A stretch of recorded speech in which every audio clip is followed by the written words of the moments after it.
नमस्कार, मैं अम्बुज चौधरी और आप सभी का स्वागत है। इस बुलेटिन में रुक करते हैं उन तमाम खबरों का जो आपके लिए हैं जरूरी। हरियाणा में कोरोना की चुनौती के बीच पहला विधानसभा सत्र होने जा रहा है। 26 अगस्त से शुरू हो रहे सत्र में पहली बार ऐसा होगा जब एक सीट पर एक ही विधायक बैठेगा। पहली बार सदन में दर्शक नहीं होंगे, दर्शक दीर्घा में भी विधायक ही बैठेंगे। मीडिया गैलरी पहली बार सुनसान होगी। मीडिया कवरेज हरियाणा निवास से की जाएगी। कोरोना के मद्देनजर मंत्रियों के स्टाफ को भी प्रवेश की इजाजत नहीं होगी। कोरोना रिपोर्ट नेगेटिव वाले अधिकारी कर्मचारी ही सदन में जा सकेंगे। पहली बार विधानसभा के इतिहास में ऐसा हो रहा है जब किसी महामारी का शिकार होने पर मुख्यमंत्री और स्पीकर सदन से में मौजूद नहीं रहेंगे। उनके अलावा परिवहन मंत्री मूलचंद शर्मा, विधायक हरविंद्र कल्याण और इसी के साथ असीम गोयल, राम कुमार कश्यप, लक्ष्मण नापा भी संक्रमित होने के कारण सदन का हिस्सा नहीं बन पाएंगे। 3 संशोधन विधायकों सहित 10 अध्यादेशों को भी सदन में पारित कराया जाएगा। सत्र की अवधि 1, 2 या 3 दिन होगी। हरियाणा विधानसभा का मानसून सत्र आज दोपहर 2 बजे पूर्व निर्धारित कार्यक्रम के अनुरूप शुरू होगा। इस दौरान कोविड-19 के चलते केंद्रीय गृह मंत्रालय के दिशा निर्देशों का पालन किया जाएगा। सोशल डिस्टेंसिंग को बनाए रखकर सदन का संचालन किया जाएगा। दुनिया में कोरोना संकट और ज्यादा गहराता जा रहा है। रोजाना संक्रमण के 2 लाख से ज्यादा मामले सामने आ रहे हैं। अब तक दुनिया भर में 2 करोड़ 40 लाख लोग इसकी चपेट में आ चुके हैं और इनमें से 8 लाख 22 हजार से ज्यादा लोग अपनी जान गंवा चुके हैं। वहीं इस बीमारी से ठीक होने वाले मरीजों का आंकड़ा 1 करोड़ 65 लाख के पार जा चुका है। हालांकि दुनिया भर में अभी भी 66 लाख एक्टिव केस हैं। पिछले 24 घंटे में 2,39,000 नए मामले आए और 5,827 लोगों की जान चली गई। वर्ल्डोमीटर के मुताबिक कोरोना से सबसे ज्यादा प्रभावित देशों की सूची में अमेरिका पहले पायदान पर है। यहां पर अब तक 59 लाख से ज्यादा लोग संक्रमण के शिकार हो चुके हैं। अमेरिका में पिछले 24 घंटे में 39,000 से ज्यादा नए मामले दर्ज किए गए हैं और 1,261 लोगों की मौत हुई है। वहीं ब्राजील में 24 घंटे में 47,000 मामले सामने आए हैं। दुनिया में रोजाना सबसे ज्यादा कोरोना के मामले भारत में दर्ज किए जा रहे हैं। मुख्यमंत्री मनोहर लाल और विधानसभा अध्यक्ष समेत 7 माननीय कोरोना संक्रमित पाए गए हैं। आज से शुरू होने वाले मॉनसून सत्र में कोरोना की नेगेटिव रिपोर्ट के आधार पर ही विधानसभा में प्रवेश की अनुमति दी जाएगी। लिहाजा अभी तक 64 विधायकों की रिपोर्ट नेगेटिव आ चुकी है, जबकि 18 विधायकों की रिपोर्ट का इंतजार है। यही नहीं, रतिया से विधायक लक्ष्मण नापा की पत्नी और थानेसर से विधायक सुभाष सुधा का बेटा साहिल और इसी के साथ वो भी कोरोना से संक्रमित पाए जा चुके हैं। पिछले 24 घंटे में 1,148 मामलों के साथ संक्रमितों का आंकड़ा 56,500 को पार कर गया है, जबकि 1,091 ठीक होकर घर लौटे हैं। 10 लोगों की कोरोना से मौत हो चुकी है। वहीं 220 मरीजों की हालत अभी भी गंभीर बनी हुई है। इनमें 194 मरीजों की सांसें ऑक्सीजन के सहारे चल रही हैं, तो 26 वेंटिलेटर पर जिंदगी की जंग लड़ रहे हैं। प्रदेश में कोरोना संक्रमितों की संख्या 56,608 पर पहुंच गई है। इसमें से 46,496 मरीज कोरोना को मात दे चुके हैं और 9,489 मरीजों का इलाज चल रहा है। 21 जिलों में सबसे ज्यादा फरीदाबाद में 132, रेवाड़ी में 129, गुरुग्राम में 114, पानीपत में 109, करनाल में 80, हिसार में 74, रोहतक में 72, अंबाला में 71, सिरसा में 70, कुरुक्षेत्र में 52, कैथल में 51, सोनीपत और फतेहाबाद में 34, जींद में 32, यमुनानगर में 31, पंचकुला में 20, भिवानी में 13, नारनौल में 12, झज्जर में 8, पलवल में 7 और नूंह में 3 संक्रमित मिले हैं। हरियाणा के पंचायती राज सिस्टम में सरकार बड़ा बदलाव करने जा रही है। इसके तहत न केवल सरपंचों की जनता के प्रति जवाबदेही तय होगी, बल्कि भ्रष्टाचार पर भी लगाम लग सकेगी। जनता की उम्मीदों पर खरा नहीं उतरने वाले सरपंचों को अब 1 साल के भीतर ही पद से हटाया जा सकेगा। गांव के ही वोटर ही सरपंच को कुर्सी से उतार सकेंगे। प्रदेश की बीजेपी जेजेपी गठबंधन सरकार इसके लिए राइट टू रिकॉल कानून लाने जा रही है। हरियाणा का विकास एवं पंचायत विभाग इस बिल का ड्राफ्ट तैयार कर चुका है। इसी मॉनसून सत्र में इस विधेयक को पास कराने की कोशिश है, जो पंचायत और ग्रामीण विकास मंत्री के नाते डिप्टी सीएम दुष्यंत चौटाला की देखरेख में तैयार हुआ है। अगले साल फरवरी में प्रस्तावित पंचायती राज संस्थाओं पर यह कानून लागू होगा। मध्य प्रदेश, पंजाब और कर्नाटक के अलावा दक्षिण भारत के कई राज्यों में यह कानून लागू है। हरियाणा में कर्नाटक की तर्ज पर कानून बनाया जा रहा है। राजस्थान में भी कानून बना हुआ है, लेकिन यहां चुने हुए पंच ही सरपंच के खिलाफ अविश्वास प्रस्ताव ला सकते हैं। हरियाणा द्वारा बनाए जा रहे कानून में यह अधिकार ग्राम सभा यानी कि जनता को होगा। प्रदेश के कुल मतदाताओं में ग्राम सभा के 60% प्रतिनिधि भी अगर सरपंच की कार्यशैली से संतुष्ट नहीं होंगे तो उसके खिलाफ अविश्वास प्रस्ताव लाया जा सकेगा। सरपंच के चुनाव के 1 साल के बाद ये प्रस्ताव लाया जा सकता है। 30 अर्बन 70 रूरल जो हमारे प्रदेश के पॉपुलेशन का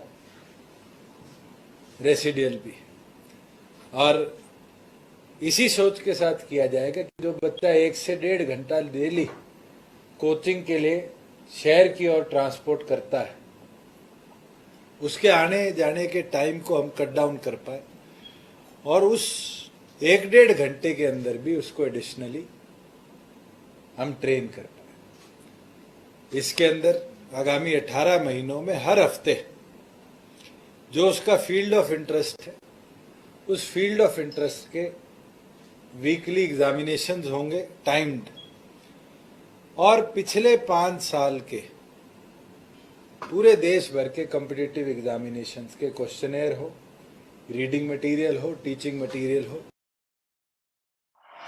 पटौदी से बीजेपी के विधायक सत्य प्रकाश विधानसभा सत्र में हिस्सा लेने के लिए चंडीगढ़ जाते हुए कुरुक्षेत्र के पीपली पेराकिट में रुके। वहीं ओबीसी समाज के लोगों ने उनका स्वागत किया और ज्ञापन सौंपा। उनका कहना था कि विधानसभा सेशन है और मैं चंडीगढ़ जा रहा हूं और मैंने अपना कोरोना टेस्ट कराया था, उसकी रिपोर्ट नेगेटिव आई है।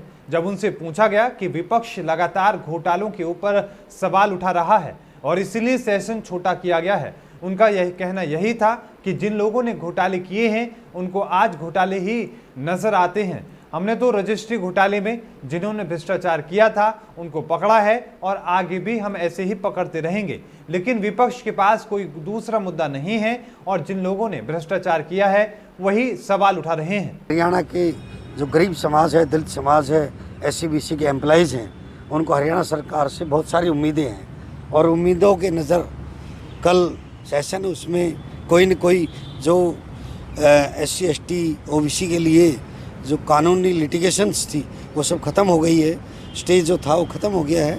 तो अब SC/ST एम्प्लॉइज़ का प्रमोशन में रजिस्ट्रेशन वाला विषय है, उसके ऊपर बात उठानी है। सभी लोग आज सोनीपत में भी, पानीपत में भी, करनाल में, आप यहाँ भी मुझे मिल रहे हैं। रोहतक में बीजेपी के वरिष्ठ नेता और प्रदेश के पूर्व सहकारिता मंत्री मनीष ग्रोवर ने कहा कि संगठन के हर मंडल में हर वर्ग को उचित स्थान दिया जाएगा। आगामी 30 अगस्त तक विस्तृत सूची तैयार करके जिला अध्यक्ष को सौंप दें।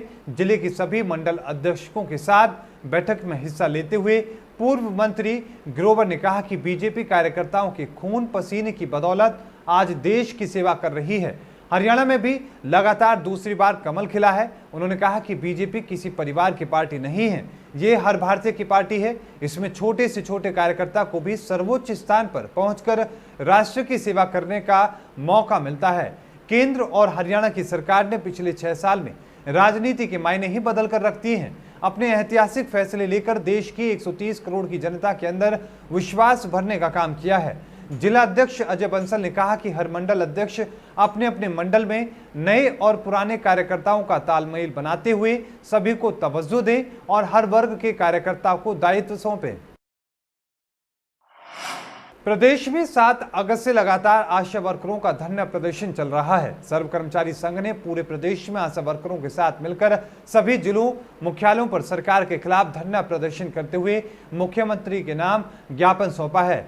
वहीं रोहतक में भी इस मांग पत्र में सरकार द्वारा 2018 में आशा वर्करों के धरना प्रदर्शन में मांगों को लेकर जो सहमति बनी थी उन सभी मांगों को पूरा करवाने के लिए आशा वर्कर धरना प्रदर्शन कर रही हैं। सरकार पर हमला करते हुए रोहतक में आशा वर्करों ने कहा कि आने वाली सरकार चुटकियों में समझौता करेगी। सरकार ने कोरोना काल में आशा वर्करों को सड़क पर आने का मजबूर किया है। सरकार द्वारा कोरोना काल में आशा वर्करों को अलग से वेतन और जोखिम भत्ता देने का आश्वासन दिया गया था।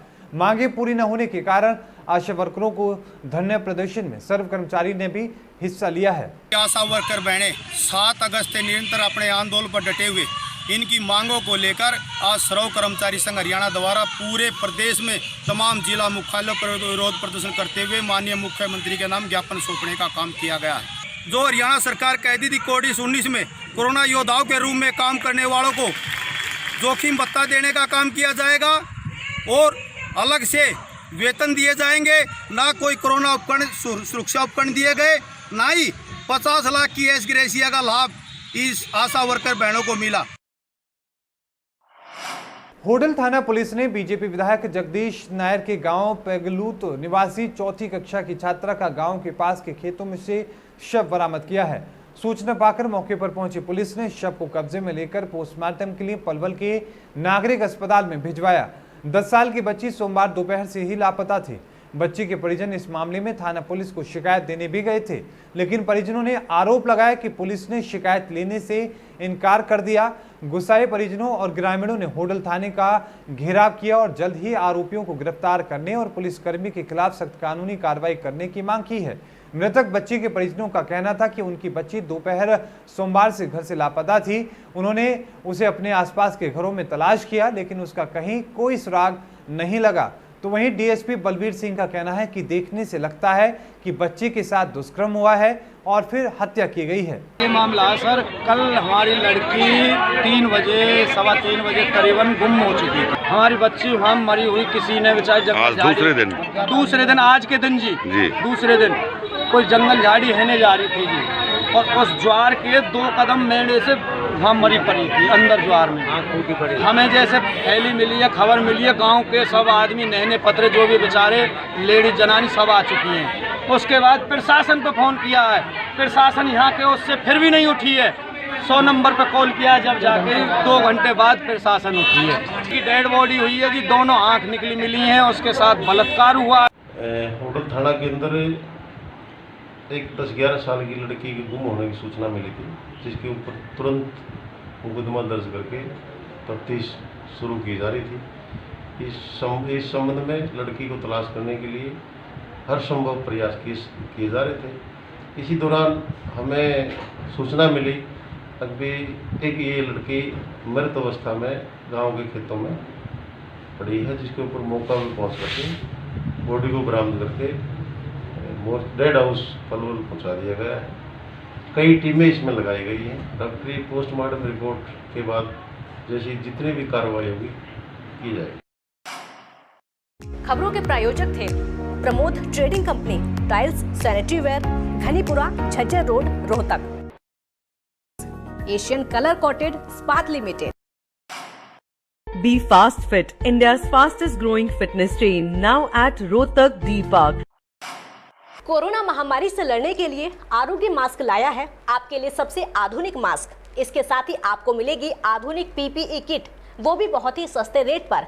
contact@arogyamask.com पर जाएं और हमसे संपर्क करें, या फिर www.arogyamask.com से जुड़ें। इसके साथ ही आप हमें कॉल कर सकते हैं। हमारा पता है Anand international, plot number 181, sector 25, Panipat, Haryana.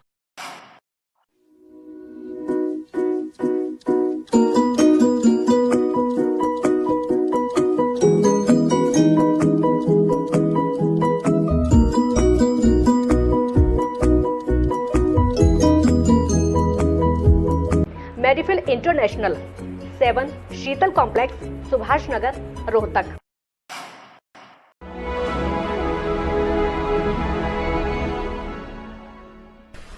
चाचा, आपने नया घर बनवाया है तो घर की छत पर कौन सी शीट लगवाई है? बेटा, मैंने अपने घर की छत पर एशियन शीट लगवाई है, क्योंकि वो कभी न मिटने वाले ओरिजिनल निशान की चादरें हैं। साथ में ISI का चिन्ह, 5 साल की वारंटी के साथ साथ पैसों का सही मूल्य देने वाली वही इकलौती शीट्स हैं। क्योंकि नाम नहीं पहचान जरूरी है।